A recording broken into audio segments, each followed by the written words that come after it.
Okay guys, this is Pokemon Gold match against Spade. Now, yeah, you guys will see the full experience of what I have tortured myself through for the past weeks and trying to get a certain game up didn't work out.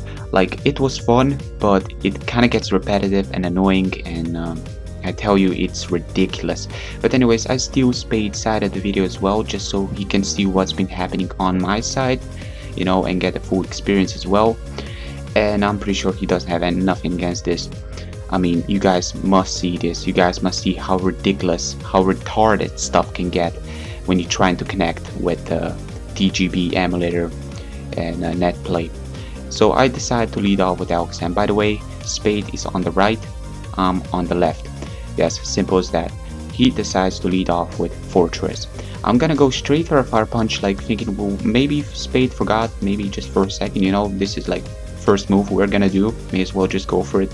I'm not gonna over-predict right from the start, but the TheFlaminSpade did the right move and decided to go to Tyranitar, and look at that Tyranitar, such a monster. Swear to God, that thing looks scary. God damn, it looks powerful, like it can crush you even at level 1. God man, look at him. But anyways, in our previous game, he missed with his Rock Slide, but on my side of the field he actually got a crit with his Rock Slide, so it was ridiculous. But the game freezed afterwards, which kind of got me thinking, maybe the hacks is the problem here. Maybe the game cannot calculate all this stuff together, cannot get the results, and for that the game frozen solid, right? I was thinking that is the problem here. But in this case, in our second game, the game continues, so it's like maybe, you know, crit and misses, all this junk makes the game not progress forward, but not a single hacks happen yet, and that is why the game is still going forward here, or at least that's what I was thinking. Anyways, I did predict the switch, that's why I toxic with my Blastoise here, and I know Spade is gonna use the Snorlax. Why? Two reasons. Snorlax is by far the most threatening Pokemon in this generation, in second generation, and two, I know Spade, and I know once he starts using a new game, he brings the most destructible team to the table. I know him.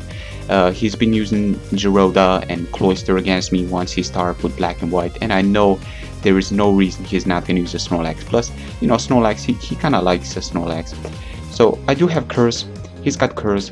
He's trying to get for a sweep here, but dude, come on. I know you're using a Curse Legs. I have my Curse Dawn, Curse Rhine, however you want to call it, and it's not looking good for him because I do have the upper hand here. I do have Roar, and you know, Poison is still on my side here, and that is why Poison is always good. Even if he does decide to rest, I can always Roar, and I'm still gonna have the upper hand, big upper hand, because I have +1 defense right here, and Rhydon is a monster. Checking his team right here, he doesn't have anything against a Rhydon. Wow. You know, it kind of got me thinking, you know, checking out the waiting for a second, I was thinking that the game is gonna freeze, but yeah, let's see if the game is gonna progress. Anyways, he's gonna decide to switch out, right? Yeah, judging by the title, judging by his team preview, I'm gonna Roar here. I'm gonna Roar him into Miltank, but on his side of the field, I Roar him into his Snorlax. Now this is where stuff gets stupid. What the hell is this? So, yeah, I guess it will do. I'm gonna switch out, I guess, but I'm kind of scared of this thing, like going for the Curse. So I'm just gonna go for it. Then again, you know, he does know I have Roar, so there is no reason to Curse. But again, he may predict me to switch out. But then again, Miltank cannot really do much against Rhydon, so I would have been safe to switch out again. And as you can see, look at what's happening on his side. I'll keep on using Roar, which I'm obviously not using on my side. I get a crit against his Miltank. To my surprise, I'll actually one-hit KO a Miltank. Now that is something I'm really surprised about, because like every Pokemon in here in second generation has its stats maxed out, or at least, you know, because there is no natures or anything of this sort. So Miltank has got like great, you know, great stats all around. So even with a crit, I was kind of surprised. But look at him. Look on his side of the field. I'm roaring him into Snorlax like crazy. What the hell is up with this? But he goes to an Aerodactyl, and For some reason I was fearing like a freaking hidden power water or something. Why did I switch out? Don't ask me. I guess I was fearing the toxic. You know, I don't know why I predict the toxic there. I do have rest on this Blastoise, but why would he go into an Aerodactyl without having anything to really hit me hard?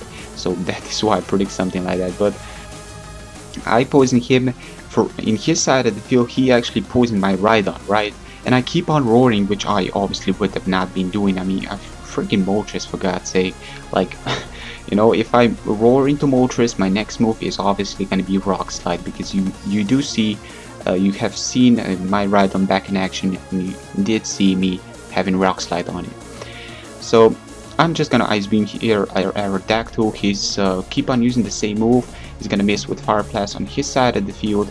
I'm gonna roar like a, you know, of course that's not me, that's just the game going all confusing, and that's the proof right there. And of course that's not Spade, because he would have been more smart and at least go for the Rock Slide or something, you know. Now that I think about it, like, Rhydon would have freaking dominate his team complete. Like, I'm not kidding. I have, what I have, you know, Curse and Earthquake and Rock Slide, just Roar.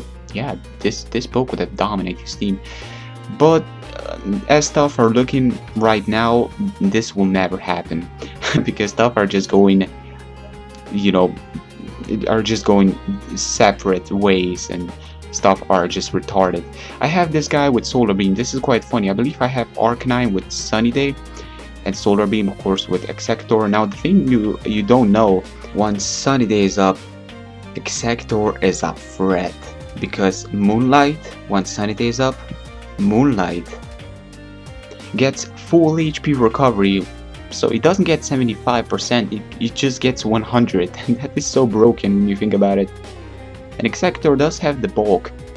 Anyways, I'm gonna switch out to Executor, but on his side of the field, yeah, Rhydon, my Rhydon is still standing, and wow, look at this. This is just completely ridiculous. And this right here shows, I mean, come on, Spade is using Earthquake against a freaking Executor.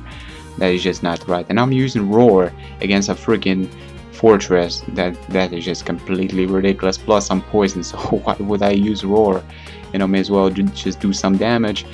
And here is where I believe the waiting is gonna keep on going and going and going, and this just gonna go nowhere. And yeah, that is why I cannot bring you guys any second generation material. It's just, you know, it's so fun. It is fun, it's nostalgic, all over the place, but it just doesn't work. It does not work.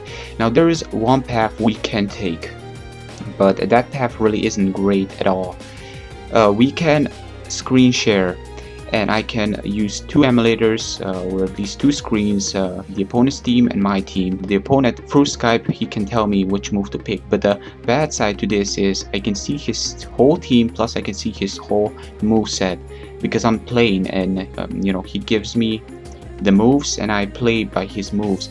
But you need to be perfectly honest, you know, the opponent's sets as well as pokes, and it pretty much takes down the fun, and I don't see myself playing like that. So trying to play over net play, ridiculous. I don't know what the hell is the problem. I highly doubt it's the connection. I guess it's the emulator itself, glitches, bugs, ridiculous, you know. It's quite unfortunate, because this is quite fun, you know. Once you start playing this, it's very fun, but once you see stuff happening, going downtown, it can get, yeah. And this is what's been happening for the past few weeks now, and I'm getting kind of tired of it, because I didn't come to a solution. I didn't find myself a solution. Stuff are just not gonna work. But anyways, it was fun, Spade. It was fun. It kind of make us both look like major noobs. And you know what was funny? In our previous game, when it all shuts down, on his side of the field, it shows that my Alakazam flee. Wow, you know, just imagine that. Wow, ridiculous stuff. Guys, I hope you enjoyed. You know, it's not a Wi-Fi bell that can end this stuff, but hey, it was fun. It was fun while it lasted. Yeah, good stuff never lasts. Ah, man. So yeah, that's it. Rate, comment, subscribe. Peace.